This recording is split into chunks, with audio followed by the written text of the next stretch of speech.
Ladies and gentlemen, welcome to the Payoff Pitch. My name is Joey Olberding, and I will be your host for all things sports. So on this March 6th day, that happens to be a Tuesday, I'm excited to talk about college basketball. Alas, I haven't really talked about college basketball as of late or really at all this season, but that's because we're just getting into the good stuff. It's March in college basketball, and you know what that means? March Madness. And let me tell you something, people. I'm excited. So many great teams are out there this year, including two teams from Cincinnati, Xavier and Cincinnati. In the official ranking, Xavier is the third ranking, and Cincinnati is the 8th. And that is just incredible. You know, we've seen some great teams from both of these schools in general, and they've both been great many times. But especially for Xavier, this is really an amazing squad that really is unprecedentedly good. Like in the fact that, wow, you know, these teams are really coming out strong, and they have really proven themselves to be some of the best around. Of course, while Xavier and Cincinnati both have been doing amazing this year, they are, alas, not the top teams. Or they're near the top, but they aren't the top. Virginia is the one-ranked seed, or the one ranking here in college basketball. We're about to get the seeds, and they will no doubt be a number 1 seed. They are 28-2 and have only lost to Virginia Tech and West Virginia. And West Virginia is not a bad team by any stretch of the imagination. And Virginia Tech has been pulling the upset, and they aren't bad either. They've been able to keep it strong for many times here, and the thing is, they have beaten Duke, who's the 5 ranking, North Carolina, who is 12th, and Clemson, who is also up there being ranked. They've had a lot of solid wins, this team has had, and that's why they're the 1 seed.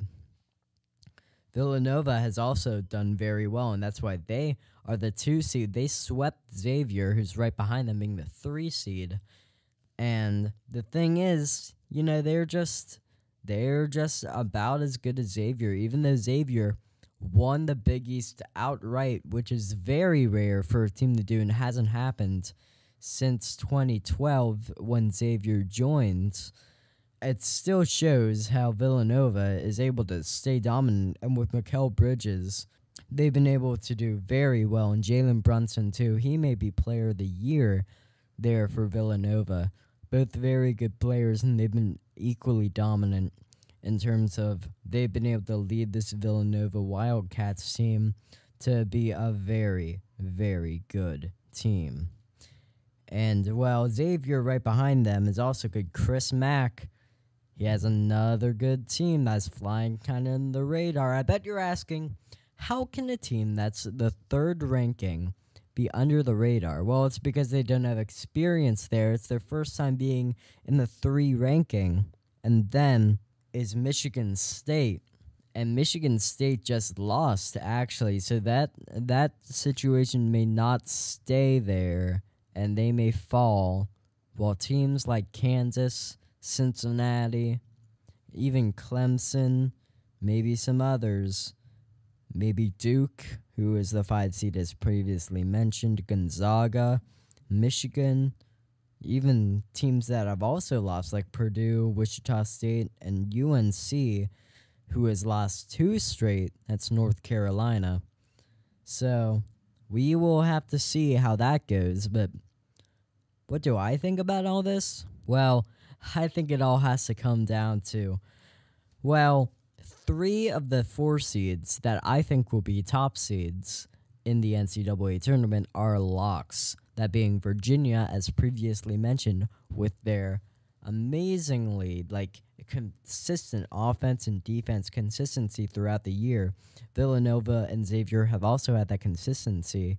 And I'd also pick, along with the NCAA itself, Villanova to be ranked higher than Xavier, just because of the fact that Villanova won both games against Xavier, and I can't exactly go against the facts right there with Villanova being able to beat Xavier because they're both in the Big East both times, and Xavier still only has 2 losses that are not from Villanova, and Villanova doesn't have any that's from Xavier, and they have the same record at 27-4. And Michigan State, while they may be the 4th seed at the moment, because of the fact that they have lost, I think that Duke will be able to move up to not only the 4th ranking, but a number 1 seed. And I know I personally am sick of Duke always, winning with, Coach K and, all these great players coming out of their Duke. I mean, they have Grayson Allen. They have a lot of good players. They have Wendell Carter. I mean, they're a stacked team without a doubt. Nobody could say that they aren't, but that's why they're so good, because they're so stacked. They have such a good coach, and that's not about to change. And Duke is still such a good team that it's not like they can't get into the NCAA tournament, because they will, to put it simply. And that's what I believe of the 1 seeds, with the fact that, Duke, really just a solid team overall. Xavier, balanced, good, able to win ball games. They struggle a bit against better opponents, but that still is something that has to be noted. They're able to deal with all the power in the Big East with ease, and that is something that's very difficult, and Villanova themselves have some trouble with. Even though Xavier can't exactly deal with Villanova, that doesn't make them a bad team. Virginia also, I keep on mentioning the fact that they've just been amazingly dominant. That has not changed. However, what about the 2 seeds? Well, Michigan State was already kind of on edge, in my opinion, on whether they should be a 1 seed, even before they just lost now to Michigan. And Michigan is a solid team, without a doubt. Michigan was 5th in the Big Ten tournament, and the Big Ten is a stacked conference. And Michigan State was the number 1 seed. And because of that, even though the Big Ten is a stacked conference, I still think that it is of note that the 5 seed in terms of that conference was able to beat the 1 seed. And Michigan moved up a ton because of that already. But I still think that Michigan State isn't that good and really isn't fitting to be a 1 seed. Michigan State does have players. They have very good players, and they are not a bad team whatsoever. Still, though, because of the fact that they lost to Michigan, and they haven't been exactly the most consistent team, I think that shows that maybe they aren't really that fit to be a 1 seed. I think that they may not even be a 2 seed. But let's go through the rest of the teams beforehand, before we get to that. Cincinnati, like Xavier, is a total lock for their seed of, being a seed. Even though, Michigan State is going to fall, I already said that Duke would come back, and I think they will. And so that's why I think Cincinnati will be able to be that team that'll be a lock for the 2 seed. Another team with Duke that was kind of in contention to be there was the team in Kansas. And I thought Kansas was a solid team. Kansas always has a very good team.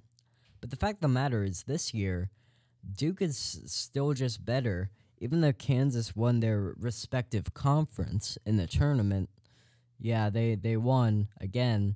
Kansas has won for 14 straight years, I do believe, so that's not going to change anytime in the Big 12. However, I still think, no matter what, that Kansas, no matter the dominance, is worse than Duke, because Duke has the players, Duke has the coach, Duke has the people, and they have for a while. So I think Kansas will manage to be a 2 seed along with Cincinnati. And I just want to make a note that I'm kind of throwing away the whole, north, south, east, west thing, or whatever the NCAA does with the tournament bracket, trying to put them all into a somewhat, kind of this makes sense thing. Midwest, West, then East and South, I do believe it is. Because honestly, it makes no sense. Like when you look at the teams and where they are, you see Creighton in the East, year after year, and they're from Kansas. Doesn't make that much sense, I will say. So I'm just gonna ignore that as I go into my next team that I think will be a number 2 seed. I think that'll be Gonzaga. Gonzaga has done very well as of late. They've actually won 13 straight games, which is very impressive. And Gonzaga is another one of those teams that always seems to be dominant. They didn't used to be so dominant, but they're in the West Coast Conference at the moment, and that conference isn't exactly the strongest, so Gonzaga is able to win pretty easily there.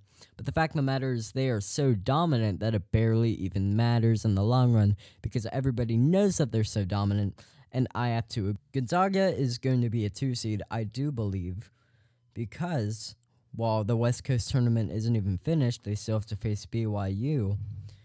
They have proven themselves. If they lose, then I believe that another team that I may mention will get the nod.